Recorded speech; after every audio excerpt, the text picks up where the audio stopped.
حضرت خضر علیہ السلام نے شادی کی پہلی رات اپنی بیوی سے ہم بستری کیوں نہ کی؟ آخر کیا وجہ تھی؟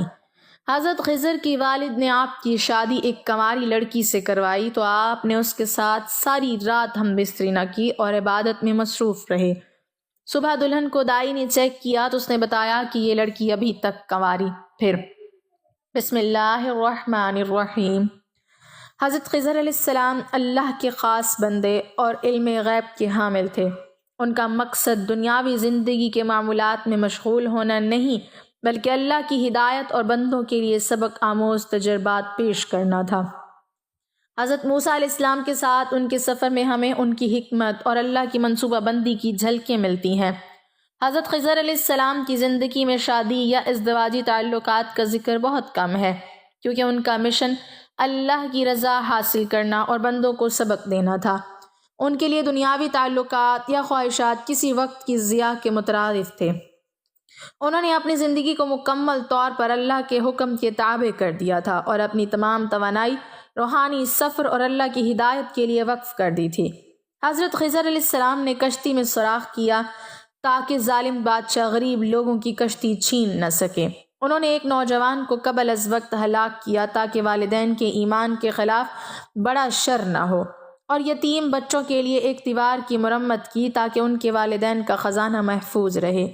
یہ تمام واقعات ظاہر کرتے ہیں کہ ان کی زندگی مکمل طور پر اللہ کی حکمت کے تابع تھی اور ہر عمل ایک سبق اور مقصد کے لیے ہوتا تھا۔ ان کی غیر ازدواجی زندگی کا ایک اور پہلو یہ بھی تھا کہ شادی یا کسی رشتہ داری میں مصروف ہو کر وہ اپنی روحانی تعلیمات اور علم غیب کے مشن میں رکاوٹ پیدا نہیں کرنا چاہتے تھے۔ حضرت خضر علیہ السلام ہمیشہ ایسے کام کرتے تھے جو انسان کی سمجھ سے باہر ہوتے تھے، لیکن ہر کام میں اللہ کی حکمت چھپی ہوتی تھی۔ وہ دنیاوی تعلقات میں الجھے بغیر اللہ کے رازوں اور بندوں کے لیے سبق آموز تجربات پیش کرتے رہے۔ حضرت خضر علیہ السلام کی زندگی ہمیں یہ سبق دیتی ہے کہ کبھی کبھار اللہ کے خاص بندوں کی ذمہ داریاں عام انسانوں سے بالاتر ہوتی ہیں۔ وہ اپنی خواہشات کو پس پشت ڈال کر اللہ کی رضا اور بندوں کی ہدایت کے لیے زندہ رہتے ہیں۔ ہمیں بھی چاہیے کہ اپنی زندگی میں اللہ کی حکمت کو سمجھیں اور اپنی چھوٹی چھوٹی خواہشات میں اللہ کی رضا کو ترجیح دیں۔ حضرت خضر علیہ السلام کی غیر ازدواجی اور روحانی زندگی ہمیں یہ سکھاتی ہے کہ انسان کا اصل مقصد دنیاوی تعلقات یا خواہشات نہیں بلکہ اللہ کے احکام اور بندوں کے لیے مفید عمل ہونا چاہیے۔ ہر عمل چاہے ابتدا میں سمجھ سے باہر لگے، اللہ کی حکمت اور منصوبہ بندی کا حصہ ہوتا ہے۔ ان کی زندگی ایک روشن مثال ہے کہ کس طرح اللہ کی رضا اور بندوں کی بھلائی کے لیے خود کو وقف کیا جا سکتا ہے۔ حضرت یحییٰ علیہ السلام اور حضرت عیسیٰ علیہ السلام اور حضرت الیاس علیہ السلام یہ سب نیکوکاروں میں سے ہیں۔ حضرت زکریا علیہ السلام حضرت سلیمان بن داؤد علیہ السلام کی اولاد میں سے تھے۔ اللہ رب العالمین نے آپ کو بنی اسرائیل کی ہدایت اور رہنمائی کے لیے مبعوث فرمایا۔ قرآن کریم اور سیرت و تاریخ کی کتب میں آپ علیہ السلام کی حیات مبارکہ کے بارے میں بہت زیادہ تفصیل موجود نہیں ہے، تاہم اللہ رب العالمین کی مقدس مطہر کتاب قرآن مجید کی 4 سورتوں میں آپ کے بارے میں کچھ آگاہی حاصل ہوتی ہے۔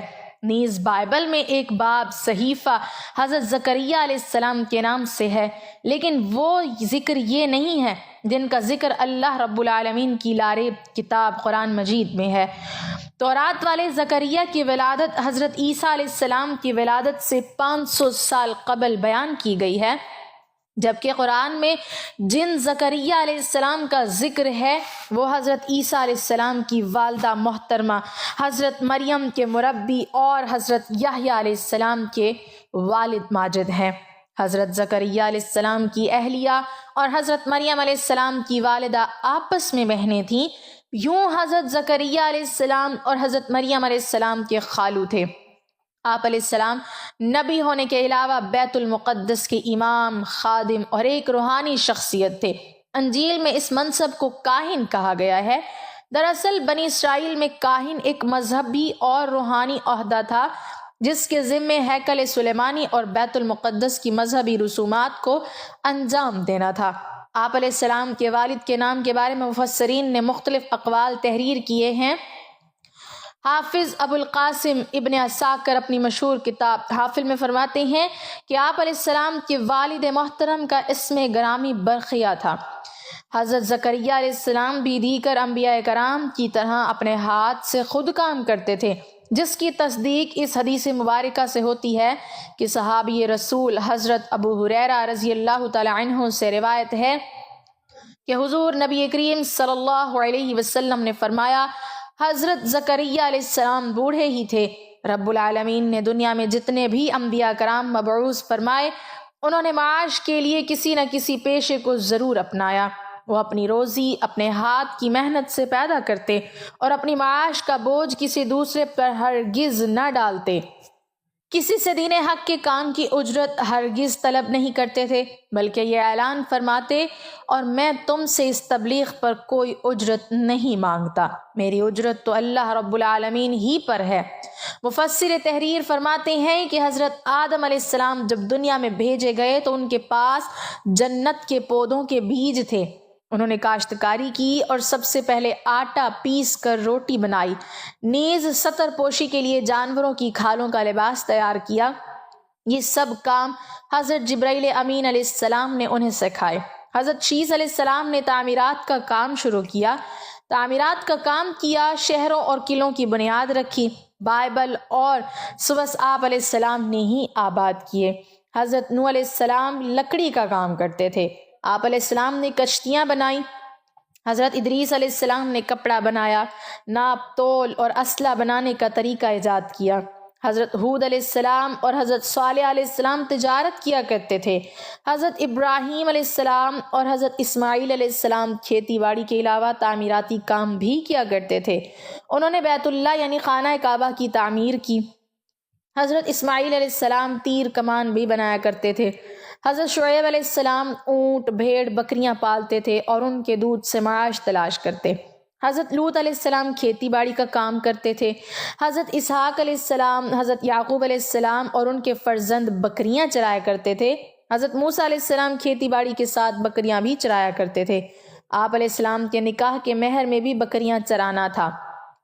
حضرت داؤد علیہ السلام کے لیے اللہ رب العالمین نے لوہا نرم فرما دیا تھا، آپ علیہ السلام لوہے سے زرہ اور دیگر اوزار بنایا کرتے۔ حضرت سلیمان علیہ السلام عظیم الشان سلطنت کے مالک تھے، آپ علیہ السلام کا زیادہ تر وقت سفر میں گزرتا، لیکن جب بھی وقت ملتا اپنے ہاتھ سے پنکھے بناتے۔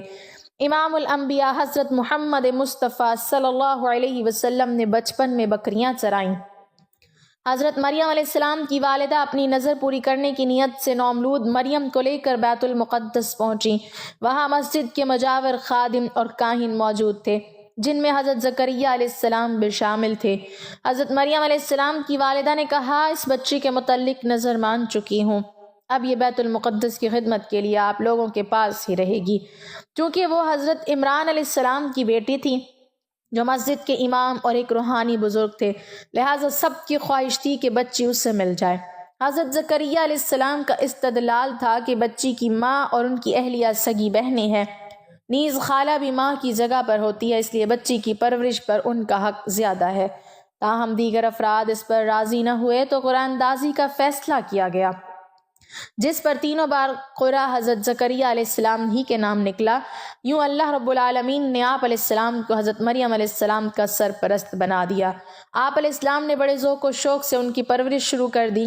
قرآن کریم کے 16ویں پارے کی سورہ مریم میں پروردگار عالم نے اس واقعے کو یوں بیان فرمایا ہے، یہ ہے تیرے پروردگار کی اس مہربانی کا ذکر جو اس نے اپنے بندے حضرت زکریہ علیہ السلام پر کی، جب انہوں نے اپنے پروردگار سے چپ کے دعا کی تھی، اے میرے رب، میری ہڈیاں کمزور ہو گئی ہیں اور سر میں بڑھاپا چپکنے لگا ہے، لیکن میں کبھی بھی تجھ سے دعا کر کے محروم نہیں رہا۔ مجھے اپنے مرنے کے بعد اپنے قرابت داروں کا ڈر ہے، میری بیوی بھی بانجھ ہے، بس تو مجھے اپنے پاس سے وارث عطا فرما جو میرا بھی وارث ہو اور حضرت یعقوب علیہ السلام کے خاندان کا بھی جانشین ہو، اور میرے رب تو اسے قبول بندہ بنا لے۔ اللہ رب العالمین فرماتے ہیں، اے حضرت زکریا علیہ السلام، ہم تمہیں ایک بچے کی خوشخبری دیتے ہیں جس کا نام یحییٰ ہے۔ ہم نے اس سے پہلے اس کا نام ہم نام بھی کسی کو نہیں دیا۔ حضرت زکریا علیہ السلام کہنے لگے میرے رب میرے ہاں لڑکا کیسے ہوگا جبکہ میری بیوی تو بانجھ ہے اور میں خود بڑھاپے کے انتہائی ضعف کو پہنچ چکا ہوں۔ ارشاد ہوا تمہارے لیے علامت یہ ہے کہ باوجود بھلا چنگا ہونے کے تم 3 راتوں تک کسی شخص سے بول نہ سکو گے۔ اب حضرت زکریا علیہ السلام اپنے حجرے سے نکل کر اپنی قوم کے پاس آئے تو ان سے اشارے سے کہا کہ تم صبح شام اللہ رب العالمین کی تسبیح بیان کرتے رہو۔ حضرت زکریا علیہ السلام نے دعا سے پہلے اپنے ضعف و کمزوری کا ذکر کیا۔ امام قرطبی فرماتے ہیں کہ دعا مانگتے وقت اپنے ضعف و بدحالی اور حاجت مندی کا ذکر کرنا قبولیت دعا کے لیے اقرب ہے۔ علماء کرام نے فرمایا ہے کہ دعا میں پہلے اللہ رب العالمین کی نعمتوں اور اپنی حاجت مندی کا ذکر کرنا چاہیے۔ مفتی محمد شفیع فرماتے ہیں دعا میں اپنی حاجت مندی کا اظہار کرنا مستحب ہے۔ بنی اسرائیل نے پہلے آپ کے صاحبزادے حضرت یحییٰ علیہ السلام کو شہید کیا۔ اس وقت آپ علیہ السلام دمشق میں تھے۔ حضرت یحییٰ علیہ السلام کی شہادت کے بعد بنی اسرائیل نے آپ کو قتل کرنے کا بھی پروگرام بنایا تھا۔ ناظرین، ملکان ایک بہت بڑا بادشاہ تھا۔ اس کا بس ایک ہی بیٹا تھا جس کا نام حضرت خضر علیہ السلام تھا۔ جب حضرت خضر علیہ السلام جوان ہوئے تو والد کو ایک دن خیال آیا کہ میں اپنے بیٹے کی شادی کر دیتا ہوں تاکہ ہماری نسل آگے چلے۔ حضرت خضر علیہ السلام ہر وقت اللہ رب العالمین کے عبادت میں مشغول رہتے تھے۔ ان کو دنیا داری کی کوئی پرواہ نہ ہوتی تھی۔ ان کو شادی سے کوئی سروکار نہ تھا، لیکن حضرت خضر علیہ السلام کے والد نے ان کو شادی کرنے پر مجبور کر دیا۔ حضرت خضر علیہ السلام کی شادی ایک بہت ہی حسین و جمیل لڑکی سے کروا دی۔ آپ علیہ السلام شادی سے بالکل خوش نہیں تھے۔ حضرت خضر علیہ السلام نے شادی کی پہلی رات بھی اپنی بیوی کی طرف کوئی توجہ نہ دی۔ ساری رات حضرت خضر علیہ السلام اللہ تعالیٰ کی عبادت میں مشغول رہے۔ جب صبح کا وقت ہوا تو حضرت خضر علیہ السلام نے اپنی بیوی سے کہا کہ میرا راز کسی سے افشا نہ کرنا، جو بھی آپ سے پوچھے تو کہہ دینا کہ سب معاملات ٹھیک رہے ہیں۔ لڑکی نے حضرت خضر علیہ السلام سے وعدہ کیا اور سب کو وہی کہا جو حضرت خضر علیہ السلام نے بیوی کو کہا تھا، لیکن لوگوں نے حضرت خضر علیہ السلام کی بیوی کی عبادتوں پر یقین نہ کیا۔ حضرت خضر علیہ السلام کے والد صاحب سے کہا کہ ہمیں شک ہے کہ آپ کے بیٹے نے ساری رات بیوی کی طرف نہیں دیکھا ہے۔ لوگوں کے کہنے پر حضرت خضر علیہ السلام کی بیوی کو دائی کے پاس چیک کروایا گیا تو دائی نے بھی یہی کہا کہ لڑکی ابھی کنواری ہے، اس کو کسی مرد نے نہیں چھوا۔ دائی نے حضرت خضر علیہ السلام کے والد کو کہا کہ آپ اپنے بیٹے کو ایک غیر باقرہ عورت مہیا کریں، کیونکہ آپ کے بیٹے کو باقرہ عورت میں کوئی دلچسپی نہیں ہے۔ شاید کوئی ایسی کمزوری ہو جس کی وجہ سے باقرہ لڑکی ان کے لیے بیکار ہو۔ چنانچہ حضرت خضر علیہ السلام کے والد نے آپ علیہ السلام کی شادی ایک غیر باقرہ عورت سے کروا دی اور پہلے والی بیوی کو طلاق دلوا دی۔ شادی کی پہلی رات حضرت خضر علیہ السلام کے والد نے کہا کہ رات کے حالات ٹھیک ٹھیک بتانا کہ حضرت خضر علیہ السلام آپ کی طرف متوجہ ہوتے ہیں یا نہیں۔ چنانچہ جب رات ہوئی تو حضرت خضر علیہ السلام نے پہلی بیوی کی طرح اس عورت پر بھی کوئی توجہ نہ دی۔ آپ علیہ السلام ساری رات اللہ تعالیٰ کی عبادت میں مشغول رہے۔ جب صبح ہوئی تو رات کے بارے میں دریافت کیا گیا تو اس عورت نے کہا کہ یہ لڑکا مرد نہیں ہے۔ حضرت خضر علیہ السلام کے والد کو جب یہ پتہ چلا تو حضرت خضر علیہ السلام کو سزا دینے کا فیصلہ کر لیا۔ حضرت خضر علیہ السلام کے والد نے آپ علیہ السلام کو ایک کمرے میں بند کر دیا۔ اس کمرے کے دروازے کو چونے اور پتھر سے بند کروا دیا، حتیٰ کہ 2 دن تک آپ علیہ السلام اس کمرے میں بند رہے۔ 2 دن کے بعد آپ علیہ السلام کے والد گرامی کے دل میں بیٹے کی محبت جاگ اٹھی۔ اس کے بعد کمرے کو کھولنے کا حکم دیا۔ جب کمرے کو کھولا گیا تو دیکھتے ہیں کہ حضرت خضر علیہ السلام کمرے میں موجود ہی نہیں ہے۔ یہ دیکھ کر لوگوں کو بڑی حیرانگی ہوئی۔ والدین کو جب یہ پتہ چلا کہ میں بیٹے کے باوجود سے محروم ہو گیا ہوں تو اس نے بیٹے کو تلاش کرنے کی بڑی کوشش کی، لیکن ملکان اپنے بیٹے کو تلاش نہ کر سکا۔ حضرت خضر علیہ السلام اللہ تعالیٰ کے حکم سے وہاں سے نکل کر حضرت ذوالقرنین علیہ السلام کے پاس چلے گئے۔